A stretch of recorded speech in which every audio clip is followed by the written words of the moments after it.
Hello everyone, and welcome back to a gear change show here on a Saturday night. It's about 11:52, so I'm probably going to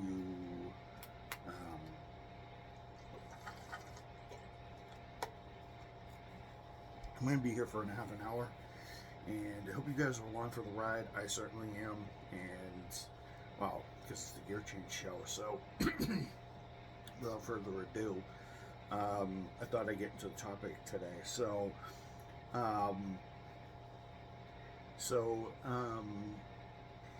I know in the past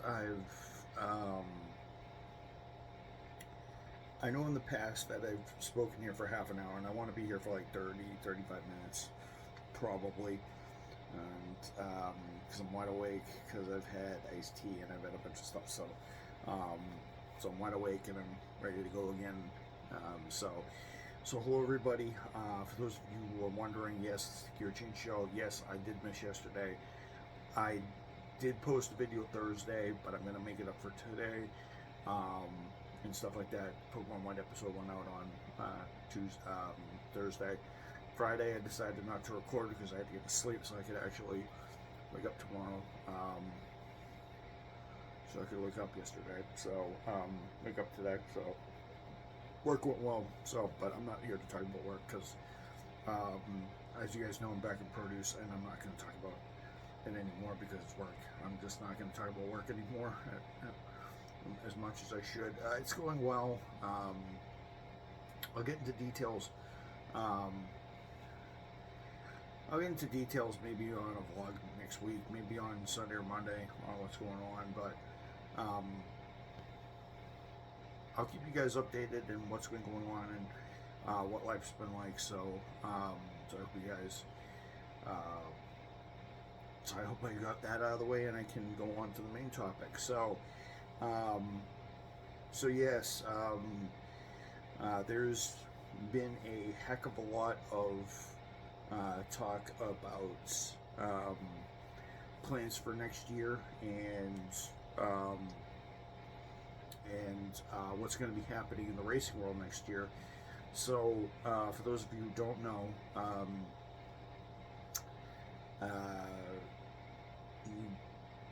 sports car racing is going through a bit of a golden age here, and it's going back to the way it was back in like the 70s, 80s, and 90s when multiple manufacturers were spending money on racing. And for those of you who do not know, the World Sports Car Championship used to run from the years I think it was like the 1950s all the way to like all the way to 1992. So almost like 40 years. So 40 years of competition come and gone. So yeah, sports car competition lasted a long time and almost 40 years in the making. So I'm gonna say the World Sports Car Championship lasted from like the 50s until 1992, 1993. It died because a lot of people were starting to spend too much money on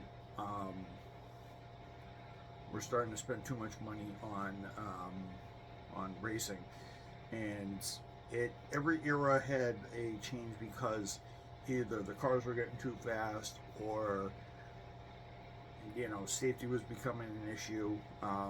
The Porsche 917 with the driver's feet in front of the footbox, the front axle, and the cars crashing, and the Group C cars going 230, 240, 250 miles an hour on the Mulsanne straight, having big accidents and stuff like that.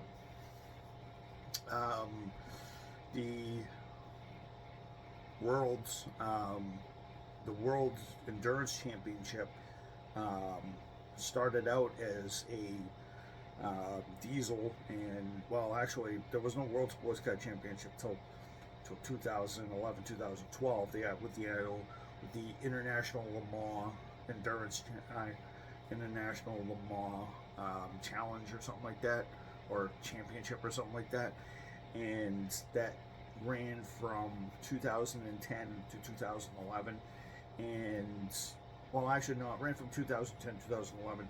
If you wanted to compete in the championship over in Europe, it was known as the Le Mans Series, the European Le Mans Series, or the ELMS Series. Audi, Peugeot, Pescarolo, and Aston Martin, and Lola all competed in that one. Unfortunately, when the diesels came out in the mid-2000s, the spending war started, and then when the hybrid cars came out in 2012, when the WEC first came around, because the WEC wanted to be known as a sustainable championship in terms of hybrid power and stuff like that. Unfortunately, the cars got too fast, the competition was way too fierce, and multiple manufacturers started dropping out. And as we know, there was a period between 2018 and 2021 where Toyota had zero competition, and just recently lost their winning streak at the 24 Hours of Le Mans this year because of Ferrari. Thank God for it's a Ferrari. And stuff like that. And now we have, and then subsequently in the GT classes, we had GTLM taken over by Porsche, Ferrari, and Corvette. And unfortunately, because of the pandemic, the racing series have changed. So GT cars have, I'm not going to talk about Le Mans prototype. I'm not going to talk about LMP2 because it's a bunch of spec cars, and I'm not going to talk about LMP3 because, again, it's a bunch of spec cars with different chassis on them. It's basically like IndyCar. It's really stupid. They're not bespoke cars, and they're not engineered cars. They're kind of the same. It's like they're kind of like trading cards that are overprinted and stuff like that. They're kind of, you can kind of find them anywhere, actually, for a decent price, if you know what I mean. But I'm going to talk about the GT cars and about the GT cars as well. So what ended up happening is I think it all started. GT racing has had its fair share of dominant manufacturers. In the 80s and 90s, it was more Porsche and Ferrari, and then in the 60s, again, Porsche, Ferrari, Maserati. And then the 80s, Porsche again with their 935s, and then in the 90s, it was also Porsche, Mercedes, because of the GT1 series. The GT1 series was kind of what evolved into GTS. Production-based cars that weren't totally exotic, and Mercedes ended up killing off GT1 because it dominated, even though it probably caused the most spectacular crash in its final season of GT competition. And it wouldn't feel a GT car it wouldn't feel a true GT car until 2000 and it wouldn't feel a really true GT car until the late 2000 or late to early 2000, early teens, with the Mercedes AMG GT. Porsche would dominate with the would obviously run rings around the competition with the 911. Corvette, absolutely, the steamroller killed off GTS, GT1, and then GTLM. They killed off GTLM, so now we have GTD Pro, which is going to be out on GT3 next year. So going forward, the top classes, the real headliners in a lot of global championships are going to be Hypercar GTP, so Hypercar over in Europe, GTP over here in the States.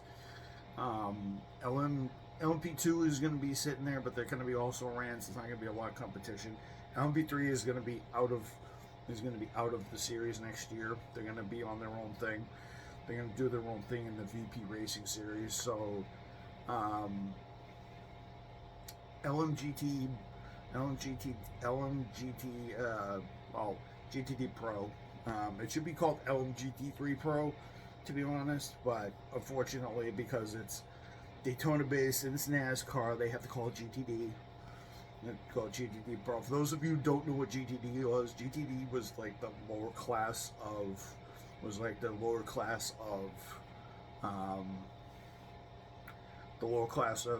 sports cars. They were GT3 cars, but with some modifications and a spec rear wing and all this other stuff. They were really never truly GT3 cars. They were kind of just,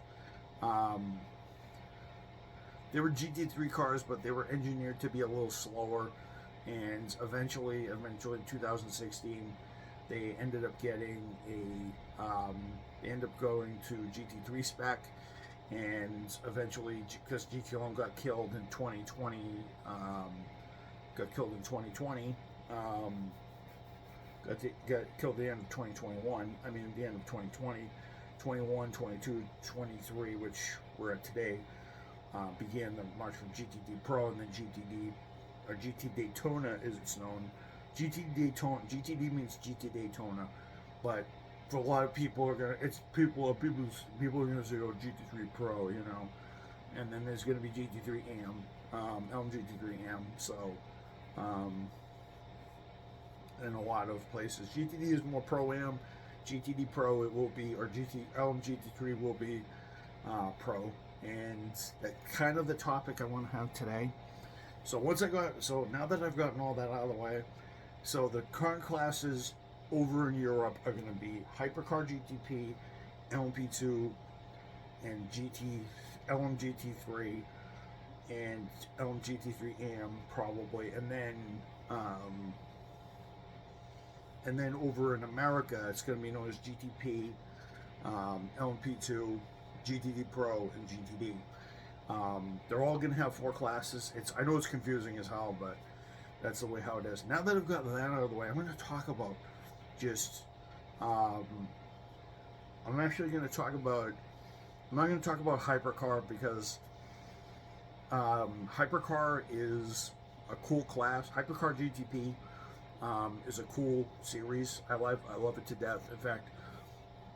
In fact, one of my favorite cars, some of my favorite cars in the series are all GTPs, because as much as I'm not a very big fan of Toyota, I've never really liked the car.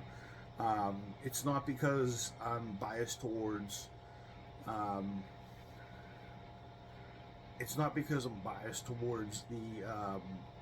American cars, or I hate on anything. It's just that I kind of like the homebred manufacturers. Yeah, Toyota's great. They won a bunch of stuff, but they didn't have competition for a number of years, so I don't really count them as victors. Yeah, they kind of got a bunch of freebies, which is great to just be in the record book. But I think the first true race was this year in 2023 for. But GT3 though, I want to talk about GT3. Now, for those of you who are knowing or asking, Mike, what in the heck is GT3? Well, GT3 was a class that was decided upon by a group called the SRO group, by Stefan Rattel back in 2004, 2005, and he wanted a group for European GT cars, and his organization is called the SRO, or the Stephen Rattel Organization, and it's an FIA GT based FIA GT based championship, and run organizations with their own rule sets and everything else. They do compete around the world. The SRO group kind of first started its roots with the BPR Global GT Series and sort of one-off cars, and the FIA GT Championship was kind of the FIA GT Championship in the early 2000s, and the mid 2000s was kind of an extension of that. For those who, GT3 has its roots in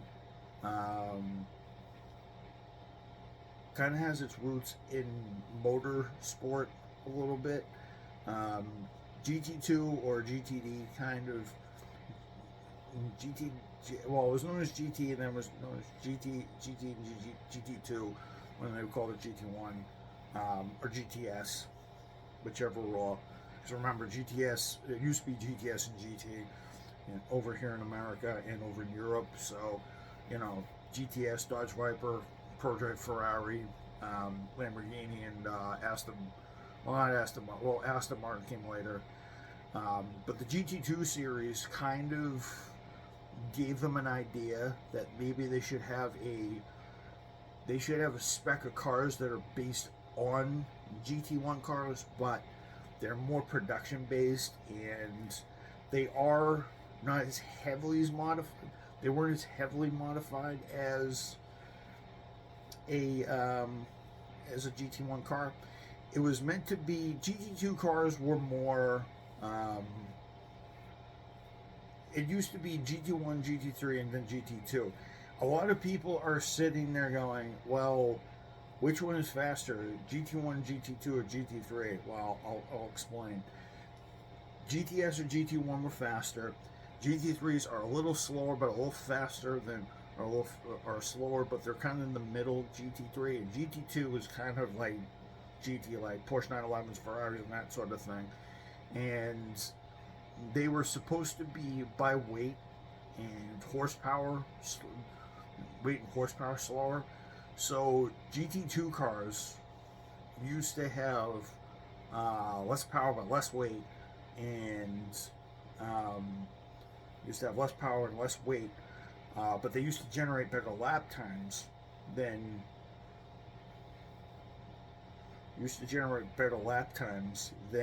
the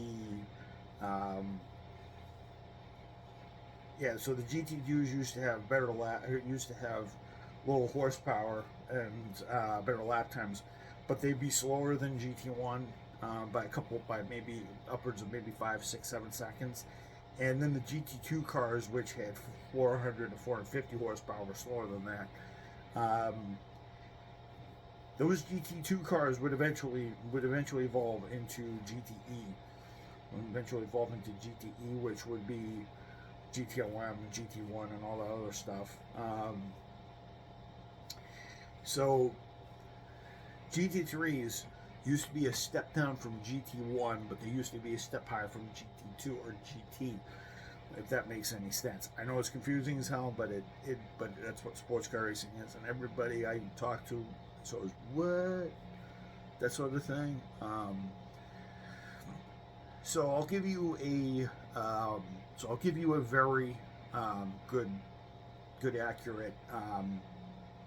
I'll give you a good accurate reasoning behind this. So I'll compare a couple of cars. So I'll compare Corvette.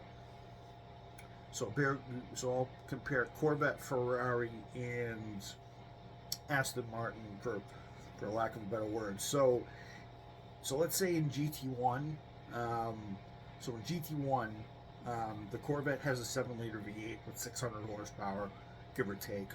I know they have 595, but I'm going to say 600, just because we like even numbers.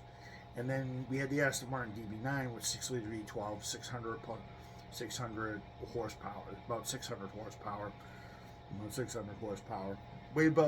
The Corvette and the Aston weigh about 1,100 kilograms, which is about 2,425 pounds. And then we have the Ferrari, which is a GT2 car, and that has about 480, 490 horsepower, and weighs about 1,100 kilograms as well. So switching to a GT3 Corvette, the GT3 Corvette has about 530 to 570 horsepower, but weighs a little over 1,250 kilograms, which is about 2,700 pounds. and the aerodynamics are less. It doesn't have the same body on it. The Aston Martin, same thing. It has a 6-liter V12, and interestingly enough, the car had 550 horsepower, and the car weighed 1,250 kilograms, 2,745 pounds.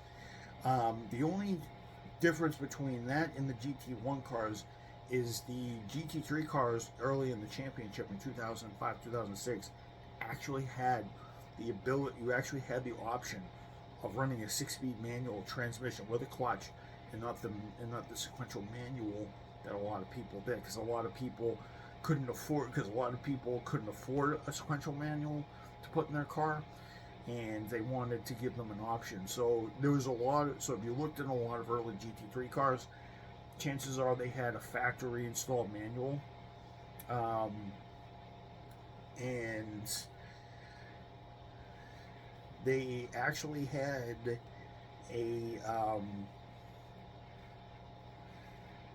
they actually differentiated them by the weight, and that would translate to, and the Ferrari actually would have a bigger engine than the GT2 version or the GT1 version, and they'd actually have 50 to 60 more horsepower, but they'd be 10 seconds slower than the GT1 or the GT2 car because of less power, less aerodynamics, and that sort of thing.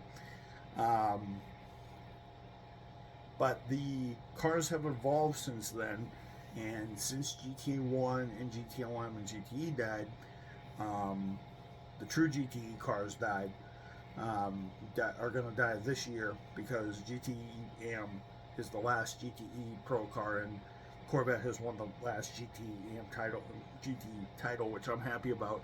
They finally got their World Endurance Competition Championship, which is great.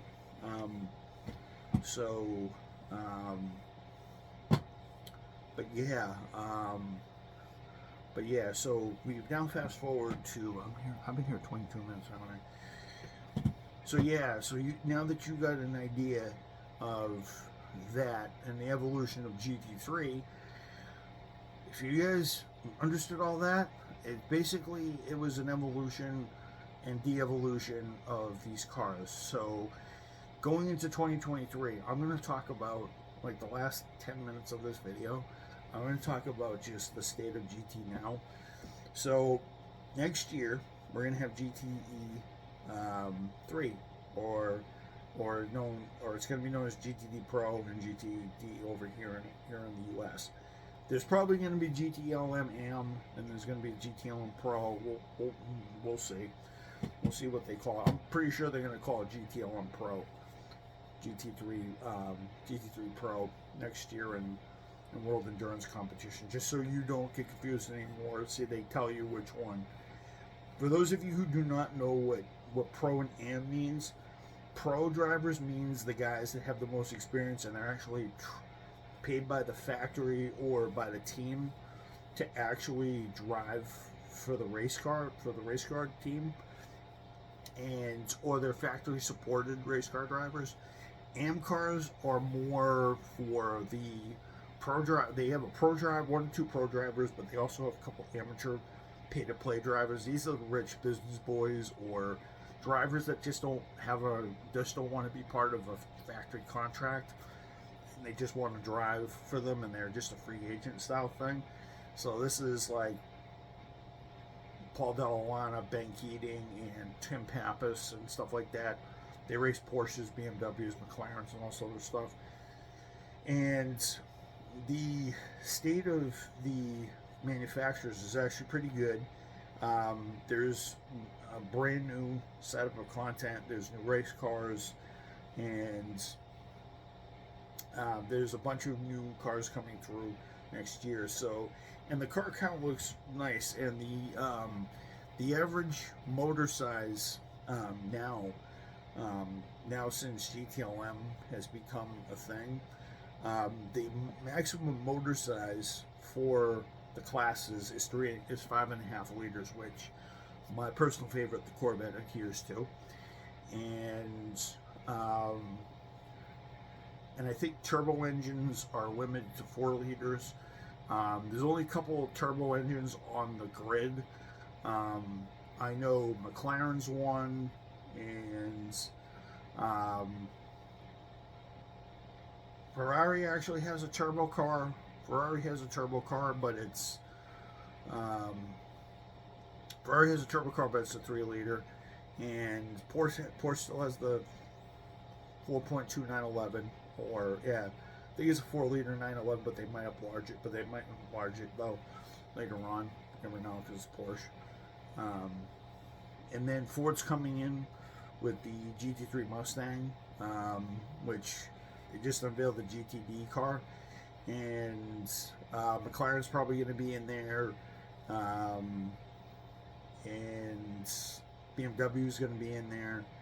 I don't know about Maserati with the MC12, with the MC20,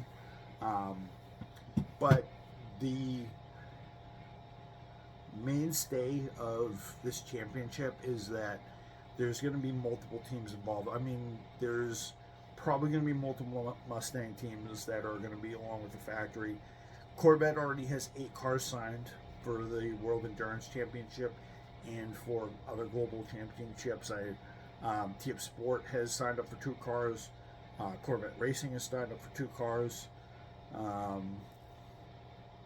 AWA, another manufacturer, has already signed up for 2 cars, and I believe I forget the other team. BMW 2, 4, 6, 8. Yeah, so there's 3 teams that are 2, 4, 6, 8. Yeah, there's 3 teams that are going forward. So it's AW, TF Sport, and of course Corvette Racing by Pratt and Miller, because they can't be known as Corvette Racing anymore, unfortunately, because it's not supposed to be factory supported. It's supposed to be factory backed, but factory supported, that sort of thing. I believe, yeah, the McLaren has a 4 liter, and then the BMW has a 3 liter,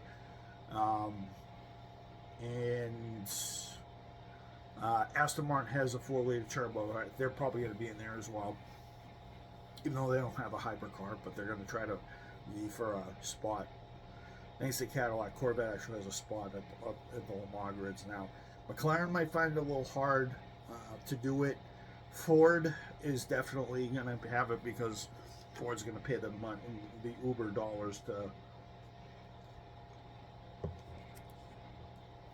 get into that championship, because the ACO won't let them, the FIA and the ACO probably won't let them not be in there, because, and I don't know if Toyota and Lexus might be in there. I don't know. Toyota / Lexus might be in there. Be nice to see Nissan come back, but they don't have any prototypes. Although with the Alpine LMDH coming in, they could probably LMDH. They probably maybe could sit there and go, oh hey, it's got a Nissan Renault engine. Maybe they will allow a Nissan GT3 car if they decide to make another one. We'll see.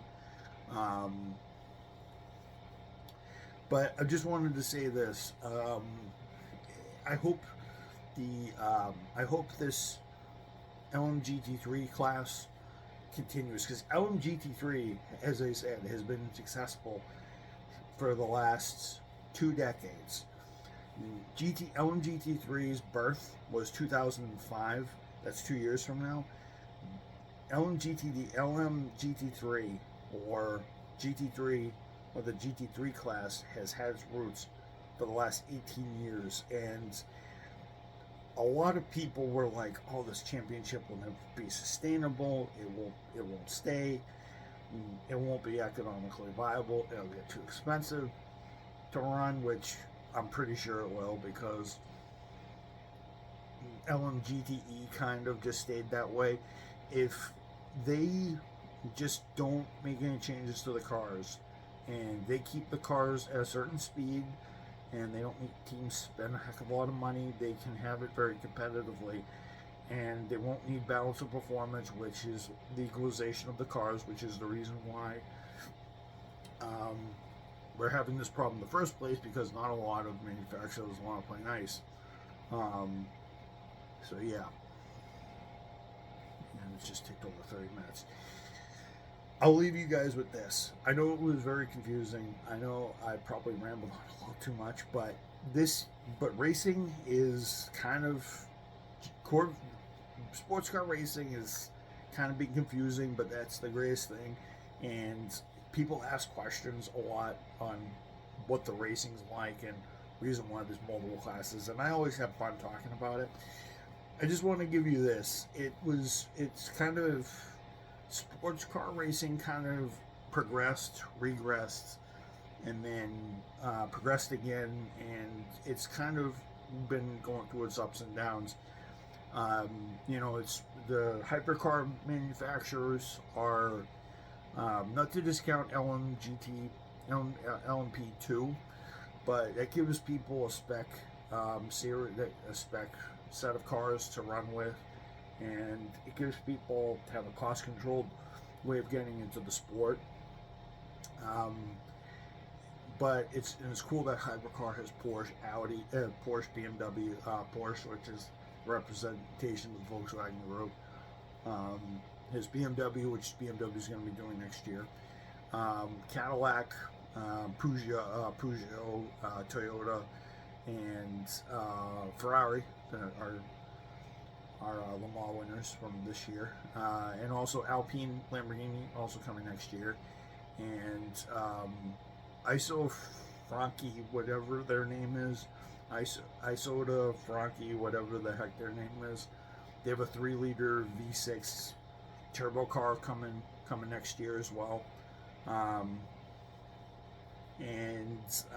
It's just going to be a cool racing. It's just going to be cool watching racing over in the States and over in Europe. Well, I'm not going to watch it. I mean, watch it on TV in Europe, but it's going to be interesting nonetheless. And I hope you guys enjoyed this episode. Probably confusing as can be, but I just wanted you guys to get this, that GT3 has come a long way, and it was actually probably the best thing that ever happened, and it was probably the best solution to a problem that no one really had the answer to, or no one really asked. But obviously Stephen Rattel and his organizers figured it out that GT racing would need a kind of the brainwave that GT racing would kind of need it, because he kind of figured out that GT racing got expensive, so he kind of just helped us out, and GT3 has reinvented itself a lot too in the last 18 years. So yeah, I'm hoping that LMGT3 class in many forms over in, it's even also part of the DTM series over in Europe as well. They're now GT3 cars, which they would speed them up, because now that the LMGT3 is going to be a national championship car, I think GTM's going to have to step up their game and kind of make the cars bespoke and unique without kind of driving costs up, which DTM kind of did in the original. But yeah, I hope you guys enjoyed this episode. I know it's confusing as hell, and GT racing and prototype racing and sports car racing is always confusing to track, which is why everybody who watches the races with me on TV, when they come to my house or when I'm with somebody and I'm watching a race, they have to ask me, oh, is the Porsche racing is the Acura racing the Porsche hypercar? Or because people ask me, says, oh, is he racing? They say, oh, he just passed him really fast. Is he really? Is that Cadillac racing the Porsche GT car? And I have to tell them, no, the hypercar is faster than the Porsche is. About 200 horsepower, 270 horsepower faster. And probably, I'm probably sure, about 40 to 45, maybe 50 miles an hour faster in a straight line. So that's the reason why sports car racing, I like talking about sports car racing. And if you guys have any questions or comments, or if you guys want to know more about more why this happened, and you guys want me to clarify anything in a video or in a comment, I will be great to do that. I'm gonna upload this now, so you guys will have it in the morning. But I bid you guys all farewell, and hope you guys enjoyed me talking about sports car racing and how it's evolved and how it's de-evolved and how it's changed over time. And it's about 12:30, so I'm going to see you later today for a vlog. So for the vlog in the series. So it's been a gear change show. I forget how many I've done already. I think I might have done like 20 or 30 of these already. I don't know. 20, 30 of these already, so I'll have to go back into my series and count how many I did. I might start the gear change show, a gear change show folder now, and I'm gonna have to take a look at all my videos and stuff like that, and I'll have to count them all and have to put them in I'll have to start putting them in a box, and I'll start numbering them. If they go into my computer, I'll have to start all numbering them. So. And give you guys an idea of how many of these are. But I know I've done more than I've probably done maybe about 10 or 15 of these, maybe more. But yeah, it's been about 36 minutes. I'll let you guys go. It's a lot of talk to blab on. I don't want to be here an hour talking about tire specs and all this other stuff. I'll get to that to another time. Actually, I might talk about aerodynamics and drivetrain. Aerodynamics and drivetrain maybe next week on GT3 cars and GT cars and how those have evolved. So yeah, that might be a topic: aerodynamic, drivetrain, body, and the structure of a GT car or a race car. I might do that next time. So I might talk about transmissions, aerodynamics, and suspension, and brakes, and all that other good stuff. So I'll talk about body and chassis and mechanical stuff. I won't talk about the engines, but because I'll save that for another time. But I think my next episode might be the body and the chassis, and kind of the running gear of a race car. Kind of give you guys an idea of on how it's evolved and how it's changed over the last couple of decades since I started watching racing. So yeah, I'll talk to you guys about H-powered gearboxes, battle shift, and CVTs and all this other stuff. Even though I don't do CVTs in race cars, and I'll probably tell you guys about how they used I'll probably tell you guys about stories about transmissions that they actually used in race cars that you never thought they'd use possible, and how the EV revolution is going to change the way transmissions are done. So I bid you guys farewell, and I'm going to shoot the vlog probably at 12:30, 1 o'clock tomorrow, tonight, later today, because I'm tired and I want to go to bed. All right, guys. Peace out. I'll see you guys later.